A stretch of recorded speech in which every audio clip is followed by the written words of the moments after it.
How would you ensure property tax relief for older adults to help them afford to stay in their homes and communities? Well, there's a number of ways. First of all, I think we should make all retirement income tax-free, just as they do in Pennsylvania. That income's already been taxed. Why are we taxing it again? Number two, I want to freeze property taxes once people hit age 70. I think that would provide some degree of certainty and confidence going forward that they can live out the rest of their years in the house they want to. I know we have other programs like the Senior Freeze Program and Stay and Anchor. Many people forget to even apply for those programs. So I'm not necessarily getting rid of those programs. But what I would like to do is just freeze everybody's taxes once they hit age 70. Also, once you're a senior citizen in the state, I think it's fair for you to be allowed to deduct 100% of your property taxes on your New Jersey tax return. That's something else that we can do to provide some relief for people so they can live out their years in comfort and security and confidence so they can afford the home that they want to live in. This is the #1 concern I hear from seniors is constantly increasing costs across the state, making it hard to stay here and see your grandkids grow up. So that's why I'm committed to driving down our costs for seniors, especially property taxes, which can go up every single year. It's tough on a fixed income. So making sure that I support Stay NJ is a key feature of my administration and my plans, because that's how we're going to help seniors stay here. Also ensuring that we're doing work on shared services to drive down those property taxes, and having an independent auditor in the state health benefits plan to drive down cost of health insurance for municipal workers and driving down some of those property taxes. It's a sharp contrast between myself and my opponent because he's voted to raise taxes at every level of government. What will you do as governor to improve the quality and safety of nursing homes and ensure there is more accountability on how public and private dollars are being spent in long-term care? Our seniors deserve to live with dignity, and nursing homes can be a key part of that. That's why, as governor, I'm going to make sure we have oversight over all of our nursing homes, providing the best care we can to our seniors. But this is going to continue to be difficult as we face those cuts from the federal government. The one big, beautiful bill is really harming how nursing home care can be provided across our state. So as governor, I'm going to continue to help caregivers, making sure that we're pushing in the workforce we need and having that accountable oversight. Again, a contrast with my opponent, who has supported the One Big Beautiful Bill, which is going to create real costs for New Jersey and a $5 billion hit into our state budget. Certainly, the first job of any governor is to provide for the public health and safety of our citizens, and that includes our most vulnerable.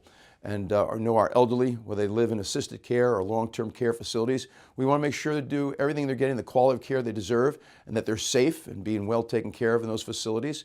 So we can work in cooperation with the nursing home operators to make sure that we're meeting the expectations of not only people who live there, but many times they can't advocate for themselves, for their families.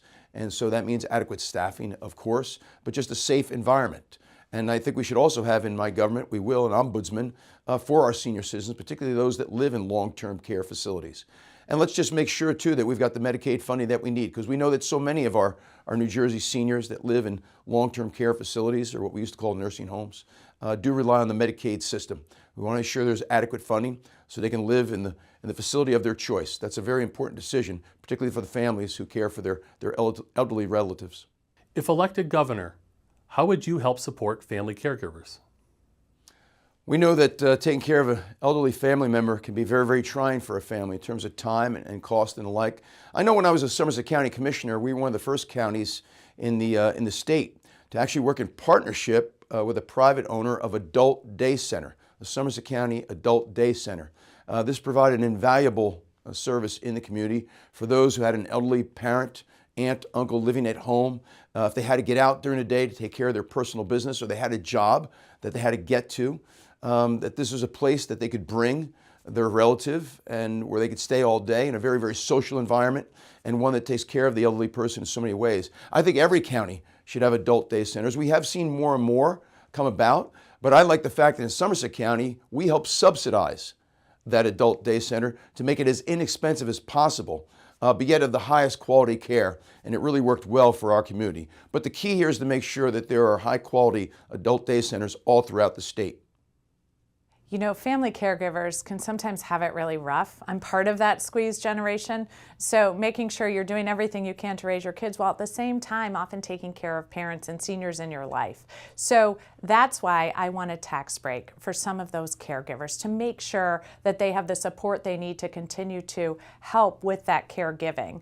I've also heard of a really interesting program because we have a workforce shortage in some of our caregiving facilities and with our organizations. So some of them are actually training caregivers so that they can be licensed caregivers, getting a salary, and then helping with the workforce shortages. But these innovative ideas are something I'm going to continue to push so we support the squeeze generation.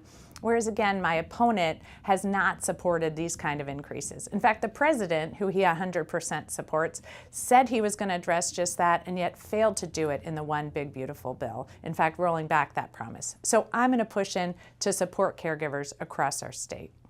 As governor, what would you do to ensure workers can grow their retirement savings for a more secure financial future?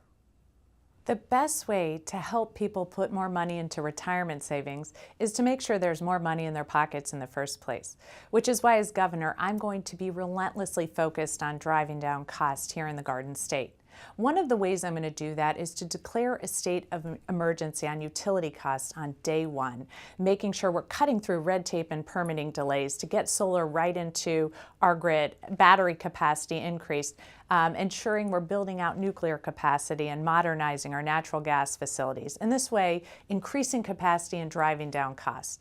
I'll also support pension funds, which my opponent has stood against, saying he's going to cut pensions for seniors, teachers, firefighters, first responders. We also have a president who's using the Big Beautiful Bill as a backdoor way of cutting Social Security, as his own Treasury Secretary said he was going to.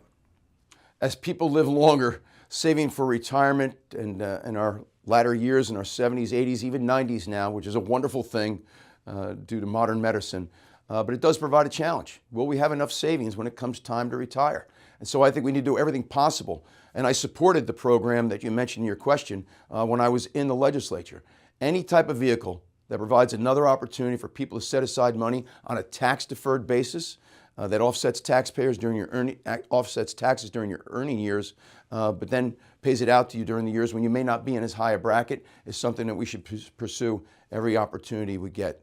This is one of the key issues we see as people are getting older, that their savings, their life is lasting longer than their savings. And so we have to get people thinking about the fact that you could live into your 80s and even your 90s, and are you going to have enough savings to meet the needs that you have when you reach that age? So again, any and all programs as governor, I'm going to support that helps people better prepare for all the money they'll need throughout their latter years of their life. For more information on voting and where candidates stand on issues important to the 50 plus, please visit us at aarp.org/NJ votes.